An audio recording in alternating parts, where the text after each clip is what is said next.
I'm Rob, And I'm Nate. and welcome to Rob and Nate Record a Podcast. It is March the 10th, 2020. For this month, we're not doing any overarching theme because of various other time commitments. So we're going to do a couple standalone episodes, the first of which is going to be on the movie Coffy, a 1973 blaxploitation film starring Pam Grier, the queen of blaxploitation. In fact, I'm going to read for you just some titles of Pam Grier films from the 1970s. Pam Grier was only 24 years old when she made this film. She continues to act today.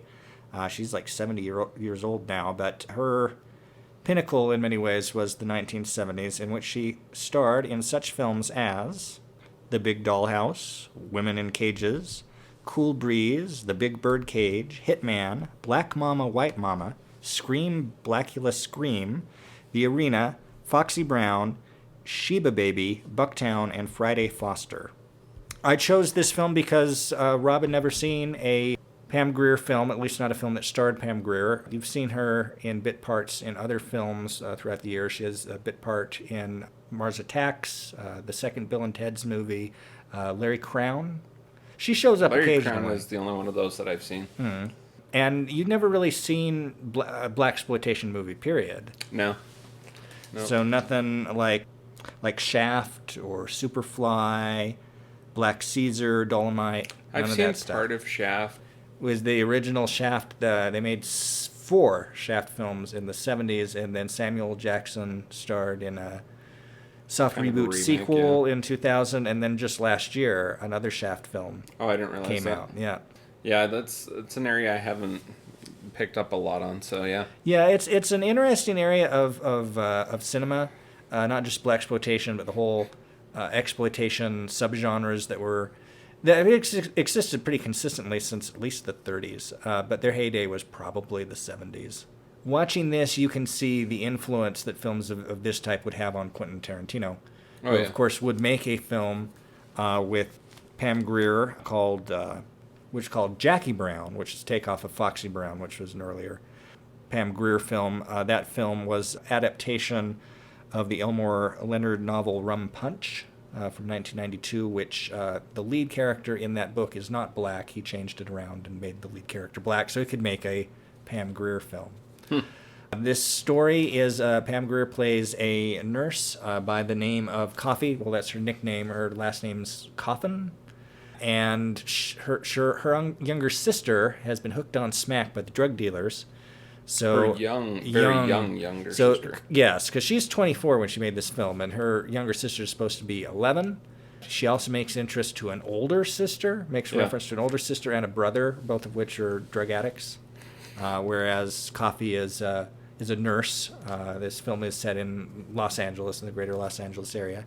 After her younger sister gets hooked on the drugs and has to go to rehab and is all messed up, she decides to get revenge on some of the drug pushers. Was she in rehab, or I got the impression she'd taken like a hot load and was basically kind of disabled and crippled? That's what they implied, but when they go to visit, when she goes to visit her sister with Carter, the sign in front of the facility says it's a rehab center. Oh, okay. But the dialogue indicates she's beyond rehabilitation, whether that's true or not. She didn't seem that far gone when they visited her, but Yeah, I don't know. Coffy certainly did not take kindly to what had happened and basically becomes a vigilante throughout the course of this film. I don't think she started out with the goals to go quite as big as she into did. It. She was just but the movie starts with her being a vigilante. Well, it does, yeah. But that seems like that was kind of the principal person that she was setting out to get, was the one drug dealer and then his supplier. Yeah. It starts out pretty intense. What are your... so you came in basically knowing nothing about Coffy. I sprung this on you a minute or two before we started seeing it. Yeah. But what did you think? What are your first impressions?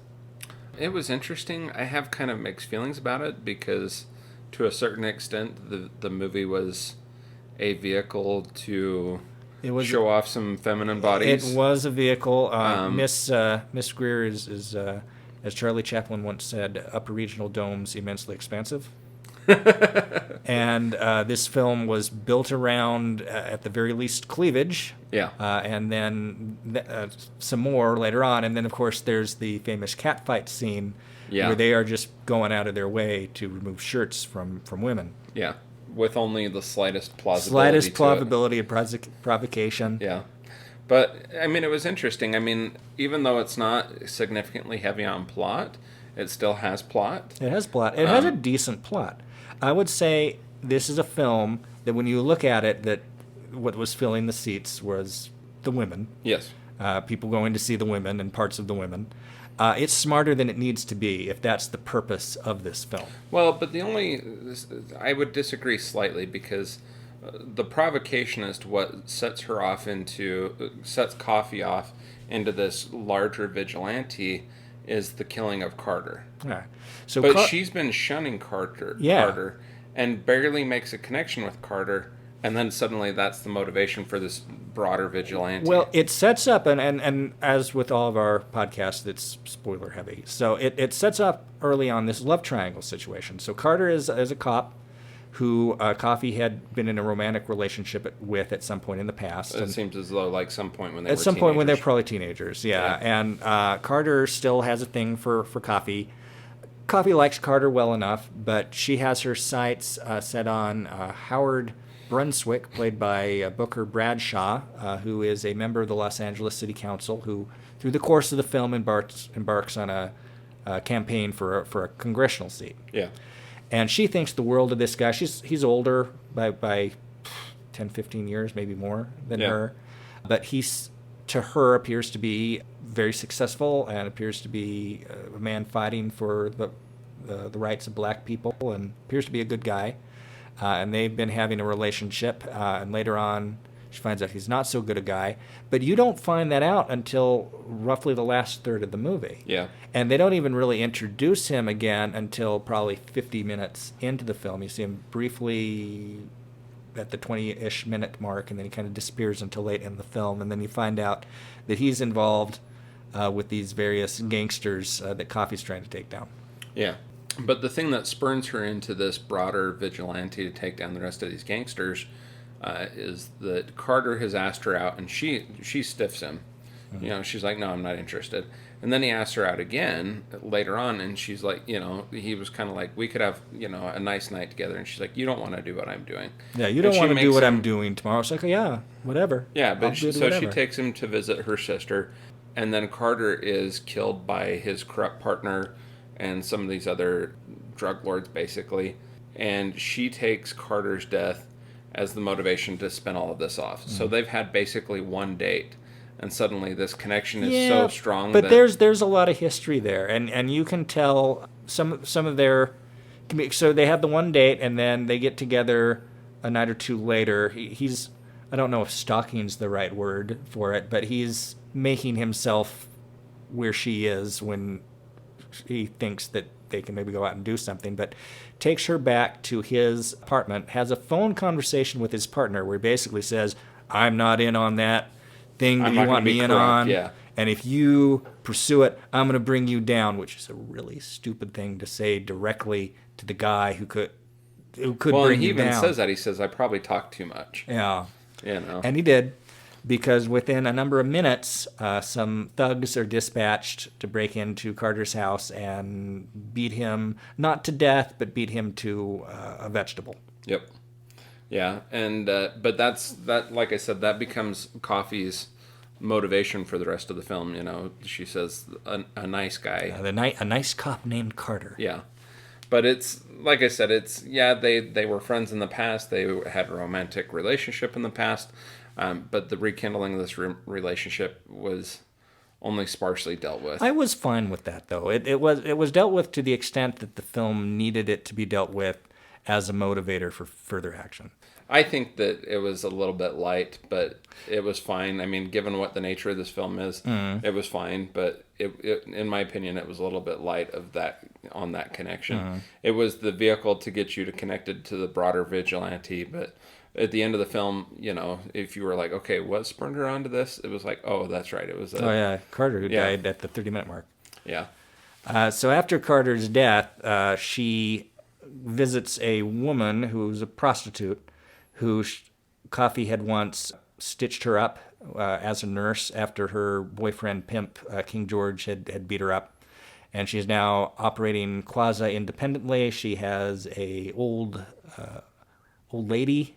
Yeah. A female. Basically a female pimp. Female pimp, implied lesbianism there.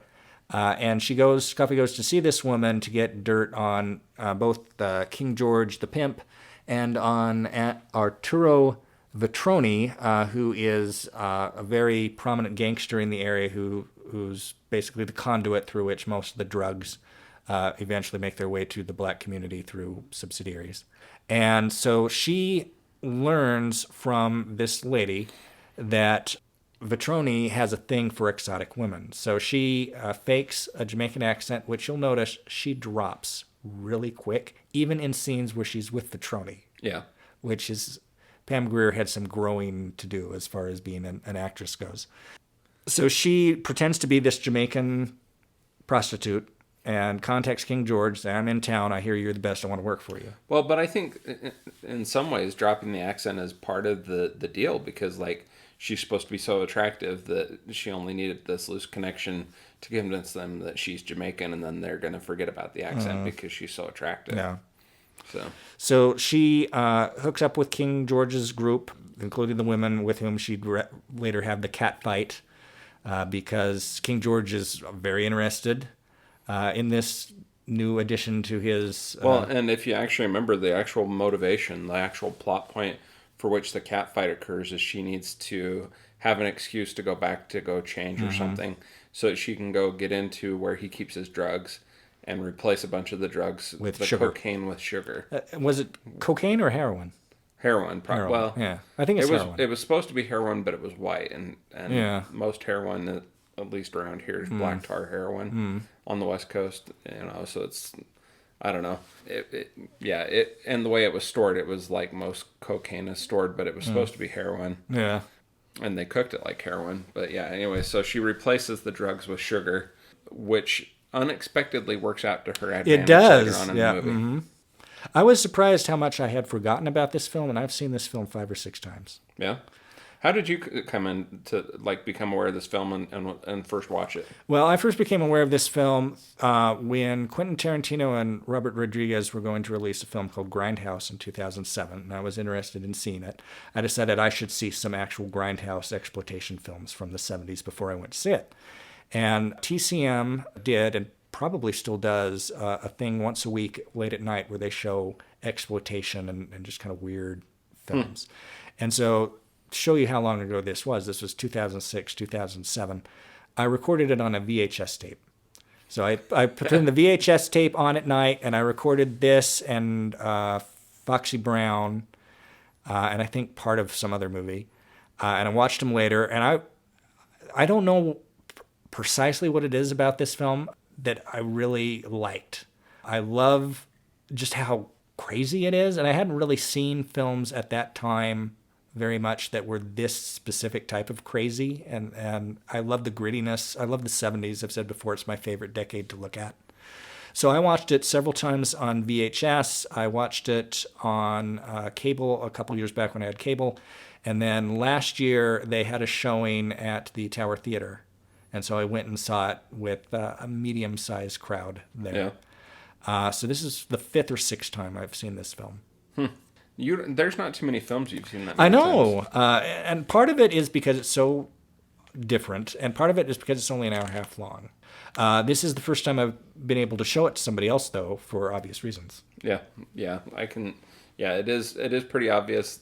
I would say there's a limited audience we would recommend this to. I mean, if you're interested in blaxploitation films, then yeah, certainly go check this out. It's a good introductory one. Yeah. But yeah, be aware going into it that if you don't like nudity and violence, this is not the film for you. Now, one of the thugs... Though this isn't graphic violence. No, it's not. It's not that graphic. Yeah. There's probably the most graphic part is when the cop gets hit by the truck. Well, probably the most graphic part is when they kill King George. Yeah. So Coffy basically organizes a situation for her to spend some one-on-one time with Vetroni with the purpose of killing him. But one of Vitroni's guards is also, I believe, a police officer and had seen Coffy before in some capacity. Well, he's only got the one eye, so he's not a cop, but he was hanging out at the bar. Well, that guy shows up later, but there was the guy that wears the cowboy hat later on, who I think might have been a cop, but he had seen Coffy before and warned Vitroni before he went in with her to be alone for 60 times that this was probably some kind of setup. So him and this other thug played by Sid Haig are there right off to stop her from killing their boss and eventually to take her to a house, put her in like a sauna room. I thought because there's rocks. It was a sauna. I thought it was a shed. Part of it looked like it might have been a dressing room, but there was these rocks in there, which make me think it was some kind of sauna. Yeah, it's possible. Sid Haig has a bit of a history with Pam Grier. In several films, he menaces her to no avail. He always loses. Oh, yeah. So as a kind of an in-joke in the film Jackie Brown, Quentin Tarantino cast Sid Haig as a judge who sentences Pam Grier so that in their last film pairing, Sid Haig can finally come out on top. That's kind of funny. Yeah, this was definitely an interesting film. Like I said, that's an area of film genre that I just had not had a lot of exposure to, the blaxploitation. I think I would probably be a little bit less averse to not watching them in the future. I'd never really stumbled across them, so it's not something I'd ever really ventured into. So yeah, there's a couple kind of, for lack of a better word, film literacy ones that you would probably want to see if and when. You need to see a Shaft film. You should see a Dolomite film or a different Rudy Ray Moore film. Something like Black Caesar, where they're basically kind of wanting to make The Godfather, but with a black cast. Yeah. Because there was all this subgenre of a subgenre where they're taking some popular something else and just making a black version of it. But I don't know what it is. It doesn't hurt that Pam Grier is pretty darn attractive. But I just really like this film. Again, I've seen it more than I've seen most films. It's unusual for me to see even a film I like that often, unless it's been out for a year, unless I've been seeing it since I was a kid. Yeah. But so what would any final thoughts, or how would you rate Coffy? On the 4-star scale, I'd probably give it 2.5 stars. On the 10-star scale, it'd probably be 6 or a 7. Yeah. I'd probably have to 6 or 7 it on a 10-star scale, but I would give it 3 stars on the 4-star scale. Yeah. Anything else to say on this one? No, I think that about wraps it up. So this was again Coffy from 1973. Yeah, the 1973 film Coffy. For certain audiences, might be worth checking out. So, I'm Rob, and I'm Nate, and we will talk to you next week.